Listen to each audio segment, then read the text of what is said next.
Gone back and forth with this so many times. I think top to bottom, the Eagles have the better football team. But at the two most important positions, head coach and quarterback, it's not even close.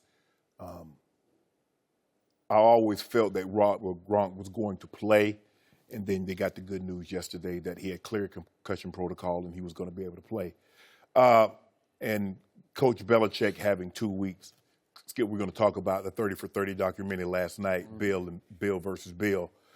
And some of the game plans that he came up with only a week to prepare, really not even a week, because back then you flew directly from the championship game straight to the Super Bowl destination. So there's no week in between or the extra prep days.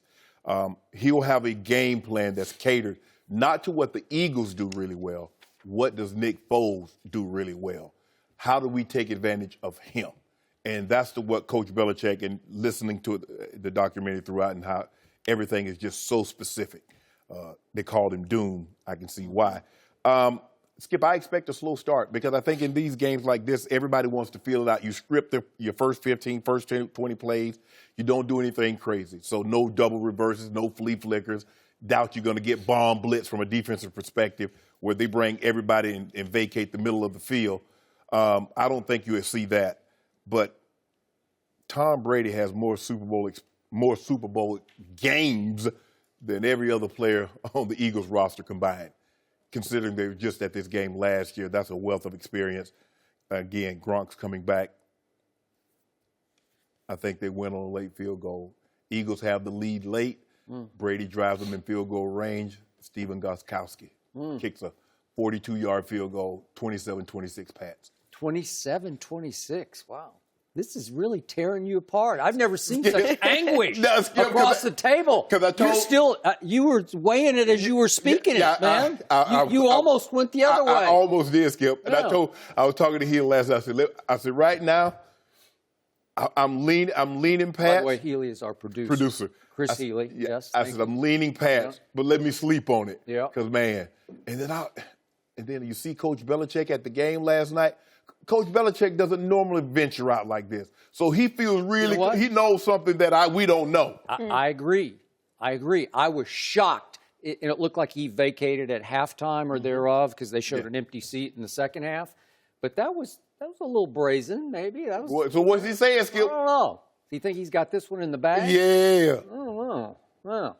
So I believe this is tearing you apart, Shannon Sharpe, Hall of Famer. And by the way, we're going to talk about who gets in the Hall of Fame coming up pretty soon on the show. This is tearing you apart because you can't stand to think of Tom Brady winning a 6th Super Bowl and you having to come in here on Monday and give him credit, give him his due, to put him on an even loftier pedestal than he now resides upon. That's number one. It's just sprinkles now. It's just like you got a big old cake. You just adding sprinkles. Stuff don't even need to be on the cake. You got sprinkles, and you got cookies, and you got Butterfingers and Reese's Pieces. All that's not unnecessary, Skip. But if Nick Foles manages to pull off an Eli and beat Tom Brady, all of a sudden, your man Carson Wentz has got a big problem. He's got a problem called Philadelphia. Right? A part of you wants that to happen. A part of you want dysfunction. That would be fascinating to watch next year, wouldn't it? And I do think he would be in some trouble. I think that would be a hard call. That ain't no hard call. It's going to be a hard call. So I am with you on your first salvo, your opening sentence. You've wrestled with it. I have too. I picked New England before the season started, but I must admit, the harder as I looked at this game last night, that's why I said I'm so fascinated and intrigued by the matchup. Harder I looked at this game, the more I liked and feared Philadelphia. Because the Eagles, as you said, have a better overall football team than New England does. And let's start with the running game, shall we? Because New England against Saxonville had no running game. They won an AFC championship game, albeit at home, with 46 total rushing yards. When has that ever happened? And by the way, they had 28 total rushing yards until the last real play of the game when Deion Lewis got loose around the end for 18 yards to kill the clock and ice the game, right? So at that point, they had 28 rush yards. They also had Tom Brady, but we'll get into that a little bit later. But the Eagles can flat out run the ball, thanks in large part to your ex-Miami Dolphin, Jay Ajayi. So let's go to the receivers. Come on, it's hands down Philly's receivers to me, because Alshon and Aguilar and Torrey Smith, and then Zach Ertz. People are underestimating Zach Ertz. He is going to be a big problem for the New England defense. He led this team in catches and receiving yards, and he'll probably lead it in catches and receiving yards Sunday. So that's advantage Philly. And then better offensive line. How many times did you come in this year and say, Brady's getting hit more than he did last year? That's going to be a problem. That could take a year or two off his life. Did you not say that again? They did, but Skip, if you noticed about the Patriots, even in the first half, Jacksonville got to him some. Tennessee put some pressure on him in the first half. But what makes them so dangerous and what makes them so great is their ability to adjust. And Coach Belichick, he always says, I want talented guys, but I want smart guys. Because the adjustments that you're making, Skip, you're not going to get an opportunity to go out there and practice it. It's got to be visualization, and you got to be able to draw it up on the chalkboard and ask your guys to go implement this the second half of the ball. I still say Philly's line, even without that great left tackle, Jason Peters of theirs, I still say it's a better overall pass and run blocking line than Belichick. Yeah, because they got Lane Johnson, who's an all-pro. They got a left guard that went to the Pro Bowl. Their center's all-pro. So what sticks in my craw is that I keep seeing the flashes of the touchdown passes in my head. This team, albeit at home, destroyed the Minnesota Vikings 38-7 in the NFC Championship game. And Nick Foles, once again, in his third playoff game, looked a whole lot like Tom Brady to me. I'm serious. Well, what's not to like? Against the #1 ranked defense in football this year, the Minnesota Vikings, he went in the championship game 26 of 33 for 352, 3 touchdowns and no interceptions with the QBR scale of 0 to 100 of 94. That's a big-time game against a big-time defense, right? In the playoffs, that's an unbelievable. So in 3 playoff games, Nick Foles has completed 73 of 96. Think about that. 73 of 96 completions. That's 75%. And he should have won all 3 of his playoff starts because he played plenty well enough to win the first one against Drew Brees after the 2013 season. And they let a kick get run back to the 50. There was a horse collar, and then there was a late walk-off field goal by Drew Brees and company. But Nick Foles played very well. So in the 3 postseason games, he's got 5 touchdowns to 0 interceptions. Career, he's got 66 touchdown passes to only 29 interceptions. Doesn't that sound pretty good to you? Very good. Nick Foles will not choke in this game. He will not turn into Nick Folds with a D on it because he's been here and done this before, and I just like his poise. I just think this moment won't be too big for him. So I expect him to play pretty well. Maybe not great, but pretty well. Now let's get to the other side of the ball because that's what really scares me because the Eagles' defense is much better than the Patriots' defense. I'm sorry, it just is. I know the Patriots finally got in sync and in gear, and they were bending, but not breaking later in the year. But this pass rush featuring a Fletcher Cox, who is a monster in the middle, is exactly what the doctor ordered to beat Tom Brady. How many times have we talked about it? Why did Brady lose at Denver in the AFC Championship game? Why did he lose to the Giants twice, especially the first time to the Giants? It's because they could collapse the pocket and knock him off his spot, get him to move, get him shook up, and knock him around. Well, that's the same formula for any quarterback, but Tom Brady is human, and he will fold under that kind of fire if you just keep after him the whole game, right?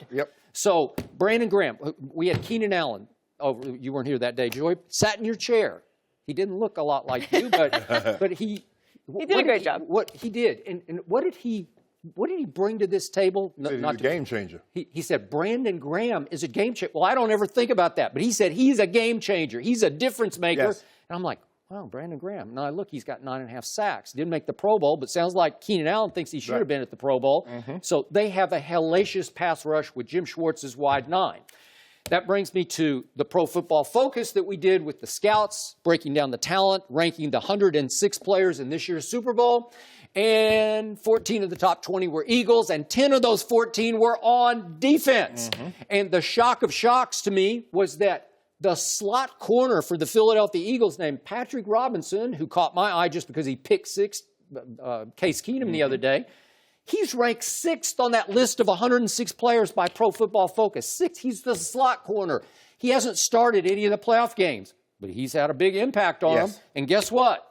Danny Amendola, meet Patrick Robinson. That's what I'm going to assume, wouldn't you? Yes. Wouldn't he be all over him? Yes. And Patrick Robinson has bounced around this league. He was a late first-round draft pick of the Saints, and he's bounced around this like his fourth team. But Pro Football Focus says he's had a sensational year and ranks him 6th. Okay, well, that's big advantage Philadelphia because Danny Amendola is the wavelength. He's the connection for Tom Brady, right? That's the report. Okay, he's filling in. And not to mention kicking game.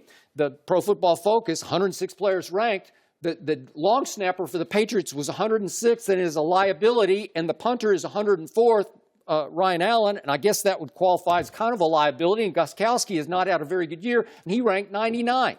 So wouldn't that be advantage Eagles? Okay? So now we get to intangibles. I was going to bring up the Belichick. It scared me a little bit that he actually felt confident enough or brazen enough to show up at a basketball game on the Thursday night ahead of the Super Bowl. I don't know, but is it in the bag? Is it like, you don't think the Eagles are going to have that brought up in their meeting? Well, I'm surely he's feeling comfortable because it's hard for me to believe that the Thursday night before a regular season game, Coach Belichick would have shown up, even if the game is at home, at a Celtics game. Yep. Now, but I don't believe that. But clearly, Skip, he feels comfortable. He feels his team is prepared. He feels his team will be ready to go play and implement the game plan on both sides of the football to give them the best chance of winning. Okay. So, obviously, we've gone back and forth all week about Tom versus Time. Tom Brady's, as you call it, I Am the Greatest documentary, correct? Yep. And he dropped it on Super Bowl week. Yesterday, episode 4 dropped. And it scares me a little bit. You want to talk about brazen. You want to talk about arrogant. Here I am. This is how I do it. Come and get me, right? Isn't that what he's announcing to the Philadelphia Eagles? And what really scared me was episode 3, in which he talked about his durability because of his new training methods. Alex Guerrero, pliability, has made him even more durable at age 40 than he ever was in his career. That's tempting fate, man. Yeah. This is a dangerous game. I don't love it. I'm knocking on hard. Knocking hard.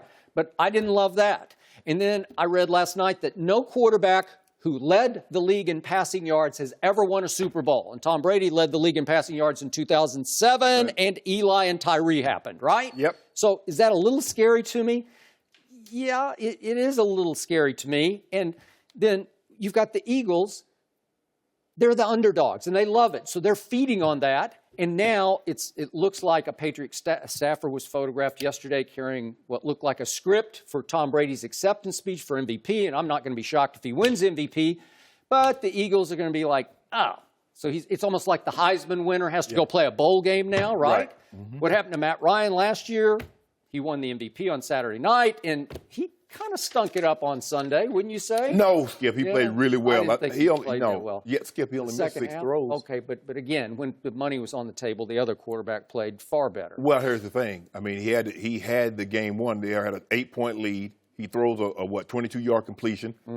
If you don't get another yard, you guys are going to try to come out on the field and kick a 42-yard field goal to put you up 11 and basically ice the ball game.